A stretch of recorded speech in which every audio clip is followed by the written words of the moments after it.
Muy buenos días, amigos televidentes. Bienvenidos a Veritas TV, el programa de la Universidad de San Martín de Porres.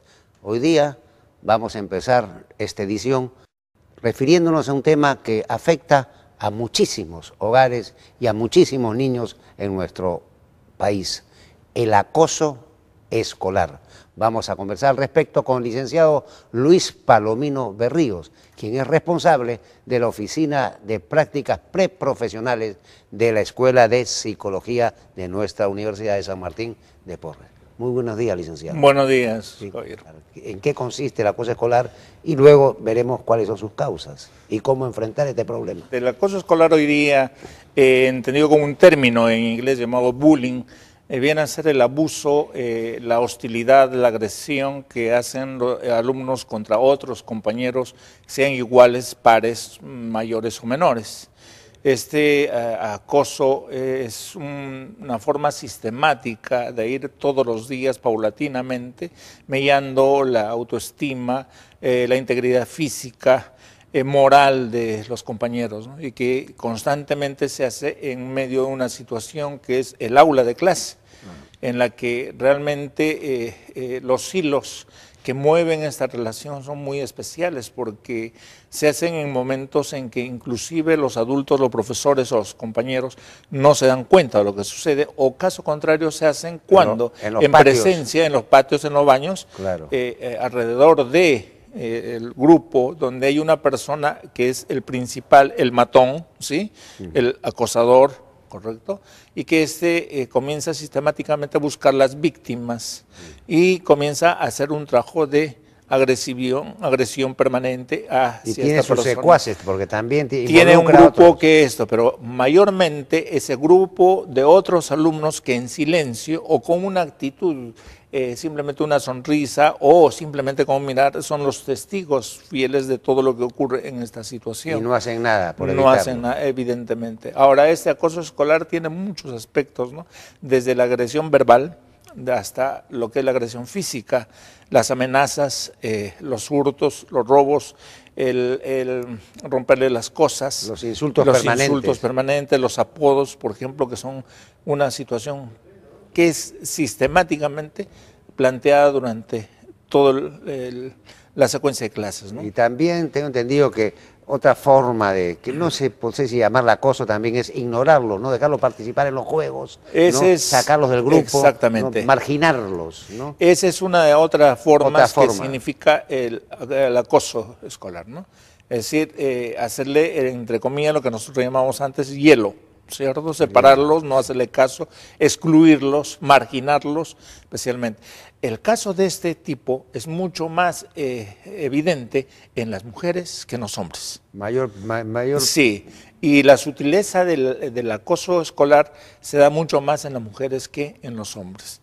Es decir, las agresiones de modo indirecto lo hace mucho mejor la mujer que el hombre. Pero ahí también porque el hombre me más. imagino, licenciado, que ahí en el caso de las mujeres tiene que usarse mucho el término de decirle fea, marginarla, ¿no? De señalarle sus defectos, etcétera, ¿no? Exactamente, y va todo. Denostarla. Sí, demostrar aquello que para la otra persona es un modo de agredir su integridad, o psicológica o física.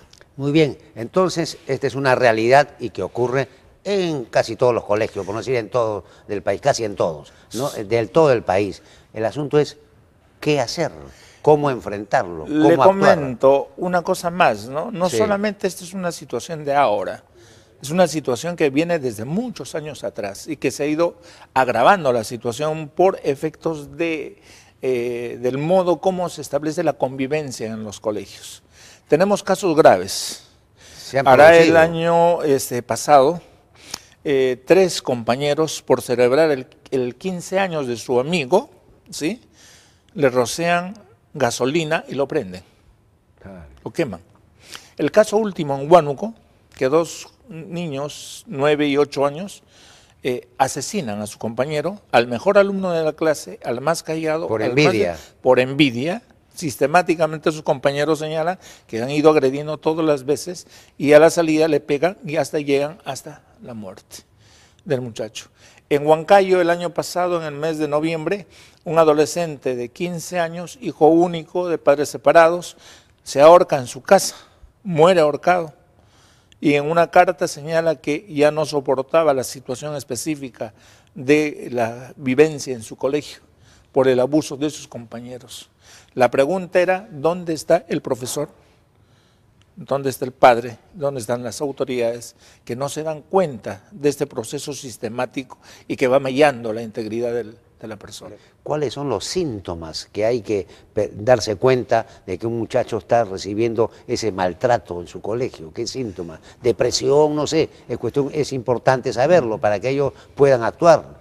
La depresión es el último nivel de soportar esta situación. Empieza por la baja autoestima. Comienzan por estar callados, por llegar lesionados con golpes, por ver que sus materiales de colegio, cuadernos, etcétera, se pierden o están rotos, por encerrarse, por los ojos lagrimosos, ¿sí?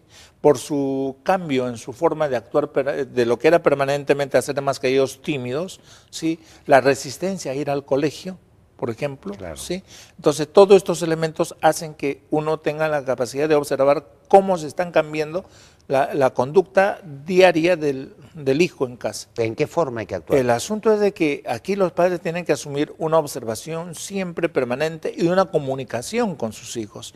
Lo que pasa es que la forma de vida que llevamos ha restado enormemente el nivel de comunicación y de interacción con los hijos. Cada día hay menos vía familiar.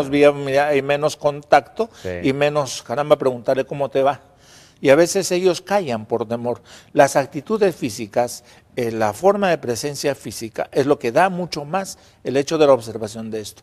Por ejemplo, ¿no? Como le digo, llegarse, encerrarse, estar lloroso, ¿sí? No encontrar sus cosas, que no tenga sus cuadernos, que se le haya volteado, por ejemplo, la lonchera dentro de los útiles, etcétera. O sea, que se aísle también, se aísle, que no quiere ir al colegio, que se separe totalmente del contexto, incluso familiar, ¿no? Sí. Y cambie su forma de ser, ¿no? De ser hablador a ser tímido. Entonces eso nos va indicando mucho lo que está cambiando el sujeto por efectos de estas situaciones. Bien, ese es el diagnóstico. Sí. ¿Y qué hacer frente a esta situación? Me refiero no solamente a padres de familia, también profesores. La primera es establecer un criterio de comprensión de que lo que está fallando es lo que nosotros llamamos los restrictores de la conducta. Es decir, antes nosotros distinguíamos qué hacer y qué no hacer, y el no hacer, caramba, era porque aquí teníamos un conjunto de normas que nos decían eso no debe ser hecho, ¿cierto? Es lo que llamábamos nosotros las reglas, los valores, los principios, etcétera, ¿correcto? Incluso los principios religiosos eran una fuente directa a eso, ¿no? En el sentido del pecado, por ejemplo, que se ha terminado ya totalmente, ¿correcto? Entonces, la persona cuando tenía eso, limitaba su accionar y entonces decía, no lo hago, por respeto. Tenía parámetros. Y esto ha ido decayendo a tal grado que estos restrictores de la conducta ya no están presentes. Por lo tanto, la conducta sale directamente a manifestarse. Entonces, lo que tenemos que recuperar en los colegios es lo que se llama este elemento de la formulación nueva de lo que llamamos hoy día convivencia escolar. ¿Qué significa? Reformular las normas de trato de interacción en el ambiente escolar con las normas precisas de relaciones entre profesor-alumno y entre alumnos. Que tiene que ser la normatividad. Antes llamábamos nosotros el reglamento interno. Hoy llamamos nosotros convivencia escolar. Pero eso no es gratis, no es un maná que ha venido de algún lado y ha caído sobre la tierra, no. En realidad esto se ha venido gestando a través, por ejemplo, de la violencia que vemos en el cine, que vemos en la televisión, ¿no? De alguna manera impactan o influyen. Los dibujos animados, el 90% son pura violencia. Exactamente, entonces, vivimos en una sociedad eminentemente y socialmente violenta.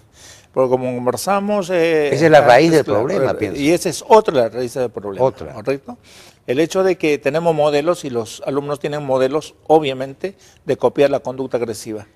Entonces se vive un mundo en el cual o sales a defenderte o sales a atacar para defenderte.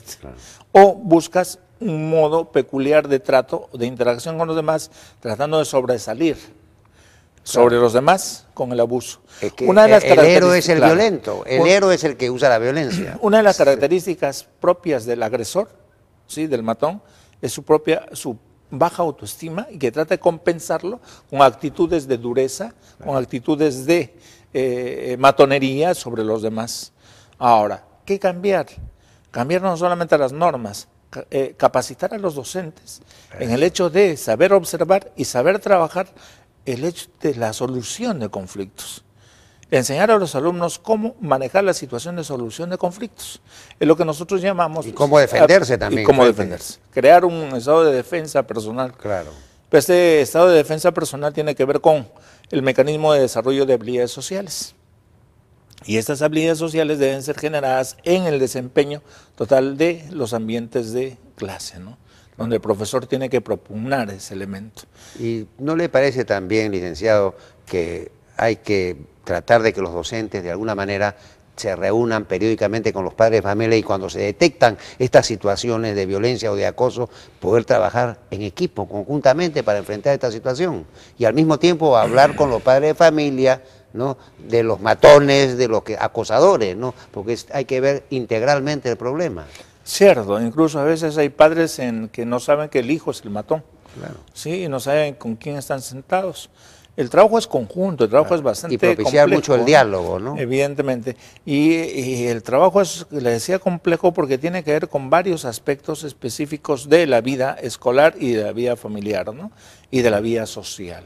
Cómo nosotros participamos en ese elemento para poder generar un tipo diferente de modo de convivencia escolar, ¿no? Eso es una cuestión. Hay que trabajar entonces, licenciado, por ese cambio. Estamos tratando de hacer. ¿Y los psicólogos y el colegio de psicólogos, tengo entendido que está enfrentando también ese problema? Sí, se ha creado un observatorio sobre la violencia escolar, en la que se está investigando todos estos casos, la naturaleza, y va a realizarse una investigación a nivel nacional para ver la epidemiología de esta naturaleza, ¿no? Bueno, la incidencia que tenemos nosotros. Bueno, ojalá que propiciemos aquí en nuestra universidad un evento de esta naturaleza para estudiar este tema de la violencia y el acoso escolar, y en algunos casos puede haber hasta universitario.